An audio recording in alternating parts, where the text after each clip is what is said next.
नमस्कार. BA same 5मध्ये आपल्याला unit 4 अभ्यासाचं आहे. या युनिट 4मध्ये आपल्याला जमातवादाची संकल्पना अभ्यासाची.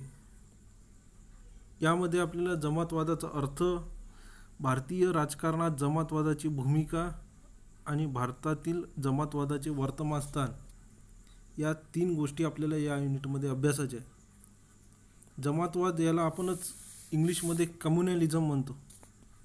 आपल्याला माहीत आहे की जातीत असलेला वाद यालाच आपण सोप्या भाषेत जमातवादसुद्धा म्हणू शकतो. गेल्या काही दशकापासून जमातवादाची संकल्पना ही हिंदू मुस्लिम दंगली, धर्माधिष्ठित राष्ट्रवाद आणि धार्मिक मूल्यवाद इत्यादीशी संबंधित आहे. जमातवादाशी संकल्पना संबंधित आहे असं आपल्याला म्हणता येईल. आपल्याला माहीत आहे की पुरातन काळापासून आपल्या देशामध्ये जमातवादाची संकल्पना ही दिसून येते. मुघल शासकांपासून जमातवादाची संकल्पना किंवा जमातवाद ही गोष्ट आपल्या देशामध्ये दिसून येते. याचे काही उदाहरणंसुद्धा आपल्याला बरेच वेळा दिसूनसुद्धा आली. इतिहासाचा जर आपण अभ्यास केला तर आपल्याला दिसून येते की मुस्लिम राज्यकर्त्यांनी हिंदू विरोधी जातीय दृष्टिकोन स्वीकारून त्यांच्यावर जिझिया कर हा सुद्धा आकारलेला होता, जो हिंदू लोकांना मुस्लिमांना द्यावा लागत होता. त्याला कोणत्या करांना ओळखल्या जात होतं? जिझिया कर. म्हणजे एक प्रकारे मुस्लिमांमार्फत हिंदूंवर अन्याय करण्यासाठी अशा प्रकारचा कर आकारला जात होता. त्याचबरोबर त्या काळात आपल्याला माहीत आहे की मुघल काळात हिंदूंना सक्तीने इस्लाम धर्म स्वीकारण्याससुद्धा बाध्य केल्या जात होतं. त्याच्यानंतर आपल्याला बरेच वेळा दिसून आलं की ब्रिटिश साम्राज्यात पाकिस्तानची निर्मिती करण्यात आली. हा सुद्धा एक प्रकारे जमातवादालाच पोषक वातावरण निर्माण करण्यासाठी करण्यात आलेला कृत्य होतं. 1905मध्ये आपल्याला माहीत आहे की बंगालची फाळणी झाली. याचा सुद्धा हेतू हाच दिसून येते की हिंदू मुस्लिम यांच्यात तेढ निर्माण करणं, जातीय दंगली घडवून आणणं आणि यातूनच आपल्या स्वार्थ हेतू साध्य करणं. याच्यासाठीच ब्रिटिशांनी आपल्याला दिसून येते की 1905मध्ये सुद्धा बंगालची फाळणी करून आणून आपला हेतू साध्य करण्याचा प्रयत्न केला. बऱ्याच वेळा या जमातवादामुळे देशावर काही वाईट परिणामसुद्धा झालेले आपल्याला दिसून येते. बऱ्याच वेळा या जमातवादात अल्पसंख्याकाचं बहुसंख्याकांकडून अतिक्रमण झालेलं किंवा त्यांच्यावर अत्याचार झालेला सुद्धा आपल्याला दिसून येते. आपल्या देशामध्ये आपल्याला माहीत आहे की बरेच समाज हा अल्पसंख्याक आहे आणि बहुसंख्याकांकडून त्यांच्यावर कधीकधी जुलूमसुद्धा केलेले दिसून येते. या जमातवादाच्या सुद्धा काही व्याख्या सांगितलेल्या आहे. जसं रिचर्ड लॅम्बर्ट यांनी जमातवादाकडे बघताना समाजप्रमाणित दृष्टिकोनातून बघितलेला आहे. तर झेना बाबू यांनी जमातवादाची व्याख्या करताना असं म्हटलं आहे की जमातवादामुळे अल्पसंख्याकांना बहुसंख्याकांकडून धर्म, संस्कृती आणि वंशाच्या आधारावर विषम वागणूक मिळते. बहुधार्मिक समाजामध्ये ही जमातवादाची समस्या ही दिसून येते. आता भारत हा देश आपल्याला माहीत आहे की बहुधार्मिक देश आहे. त्यामुळे आपल्या देशामध्ये सुद्धा जमातवादाची संकल्पना ही समस्या बऱ्याच प्रमाणात दिसूनसुद्धा येते. पाश्चात्य देशाची जमातवादाचा संबंध हा भावनेशी जोडला जातो, तर भारतामध्ये मात्र तो जातीशी जोडला जातो. भारतामध्ये जमातवादाचा अर्थ हा नेहमीच नकारात्मक स्वरूपाचा दिसून येते. एका समाजाने दुसऱ्या समाजाविरुद्ध संघर्ष निर्माण करणे, एका समाजाने दुसऱ्या समाजाच्या विरुद्ध वागणे यालाच आपल्या देशामध्ये जमातवाद म्हटले जाते. जसं आपल्याला हिंदू मुस्लिम संघर्ष दिसून येतो, बहुसंख्य अल्पसंख्याक हा सुद्धा संघर्ष दिसून येतो. आणि जेव्हा लोक आपल्या एकनिष्ठ राहतात, आपल्या धर्माशी निष्ठावान राहतात, परंतु इतर धर्माशी मात्र तेवढेच ते निष्ठावान राहत नाही. त्याच्यामुळेच आपल्या इथे जमातवादाची समस्या ही निर्माण झालेली आपल्याला दिसून येते. जेव्हा लोक स्वतःच्या धर्माशी निष्ठावान राहतात आणि इतर धर्माशी सुद्धा निष्ठावान राहतात, अशा प्रसंगी जमातवादाची समस्या ही निर्माण होत नाही. परंतु भारतामध्ये मात्र अशा प्रकारची समस्या बऱ्याच वेळा आपल्याला निर्माण झालेली दिसून येते. कारण आपल्याला माहीत आहे की बऱ्याचशा जातीमध्ये धर्माच्या आधारावर, संस्कृती आणि भाषेच्या आधारामध्ये भिन्नता दिसून येते. आणि म्हणूनच या भिन्नतेमुळे सुद्धा बऱ्याच वेळा धर्मामध्ये तेढ निर्माण झालेला आपल्याला दिसून येते. आणि यातूनच जमातवादाची संकल्पना उदयाला येते किंवा जमातवादाची समस्या निर्माण होते हे आपल्याला म्हणता येईल. जमातवाद हा मुळातच जातीशी संबंधित असल्यामुळे कधीकधी तो घातक स्वरूपाचा ठरण्याची सुद्धा काय होते शक्यता निर्माण होते. भारतामध्ये याचं स्वरूप आपल्याला नेहमीच घातक झालेलं दिसून येते.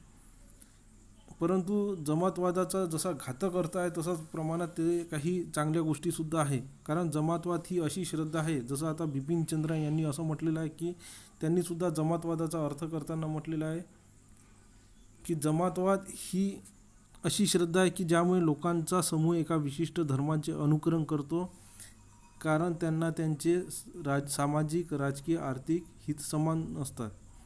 म्हणजे जमातवाद ही अशी श्रद्धा आहे. आता आपल्याला माहिती आहे की एका धर्माचे लोकांचं हित, सामाजिक, राजकीय आणि आर्थिक हित कसं असतात, समान असतात आणि त्याच्यासाठीच ते प्रयत्न करत असल्याचे आपल्याला दिसून येते.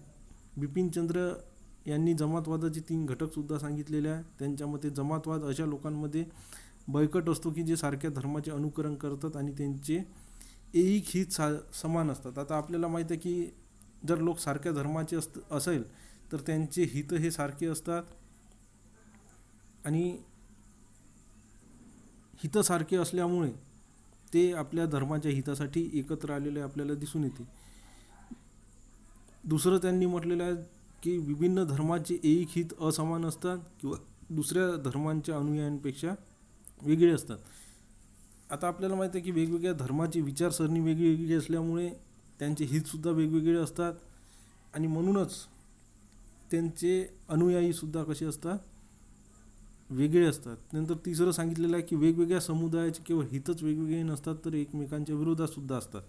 बऱ्याच वेळा त्याच्यात नुसती भिन्नता दिसून येत नाही तर एकमेकांना ते विरोधी असल्याचे तत्त्वसुद्धा बऱ्याच वेळा आपल्याला जमातवादामध्ये दिसून येते. म्हणजे एका धर्माचे काही तत्त्व हे इतर धर्माच्या विरोधात गेलेले सुद्धा आपल्याला दिसून येते. म्हणूनच समूहामध्ये धार्मिक मतभेद निर्माण होण्याचं एकच कारण आपल्याला दिसून येते की समाजाचे हित हे वेगवेगळे असतात. तर नुसते वेगवेगळे असतात असं नाही तर ते कधीकधी एकमेकांच्या विरोधातसुद्धा जातात. या संदर्भात अजून हरबंस मुख्य यांनी सुद्धा काही व्याख्या केलेली आहे. त्यांच्या मते जमातवाद म्हणजे समूहांमध्ये धार्मिक मतभेद निर्माण करणारे आणि प्रसंगी तणाव आणि दंगल निर्माण करणारे तत्त्वज्ञान आहे. जमातवादाच्या आधारावर आपल्याला माहीत आहे की धार्मिक दंगलीसुद्धा झालेल्या आणि प्रचंड मनुष्य हानीसुद्धा झालेली आपण आपल्या देशामध्ये बघितलेलं आहे. त्याच्यानंतर D.E. स्मिथ यांनी सुद्धा जमातवादाची व्याख्या करताना म्हटलं की जमातवाद म्हणजे धार्मिक समुदायाचे किंवा संघटनेचे असे कार्य की जे दुसऱ्या समुदायाच्या हिताच्या विरुद्ध करते किंवा संपूर्ण राष्ट्राच्या विरुद्धसुद्धा असते. जमातवाद हे धार्मिक समुदायाचे किंवा कधीकधी संघटनेचे सुद्धा कार्य करते आणि आपल्या धर्माच्या हितासाठी कधीकधी इतर धर्मांच्या हिताविरुद्धसुद्धा वागते आणि कधीकधी संपूर्ण राष्ट्राच्या विरुद्धसुद्धा कारस्थान करत असल्याचं आपल्याला दिसून येते. त्याच्यानंतर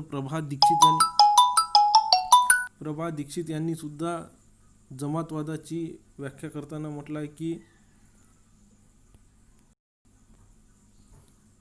जमातवाद हा राजकीय सिद्धांतावर आधारित असून त्याचा वापर हा समाजाच्या धार्मिक आणि सांस्कृतिक वेगळेपणाचा उपयोग राजकीय हेतू साध्य करण्यासाठी सुद्धा केला जातो. बरेच वेळा जमातवादाचा संबंध हा राजकारणाशी सुद्धा जोडलेला आपल्याला दिसून येतो. यांनी सुद्धा जमातवाद ही समाजामध्ये तेढ निर्माण करून आपला हेतू साध्य करण्यासाठी सुद्धा कधीकधी हे राजकारणी लोक जमातवादाचा वापर करतात असं म्हटलेलं आपल्याला दिसून येते. आणि शेवटी K.N. पन्नीकर यांनी सुद्धा जमातवादाचे 2 अर्थ स्पष्ट केलेले आहे.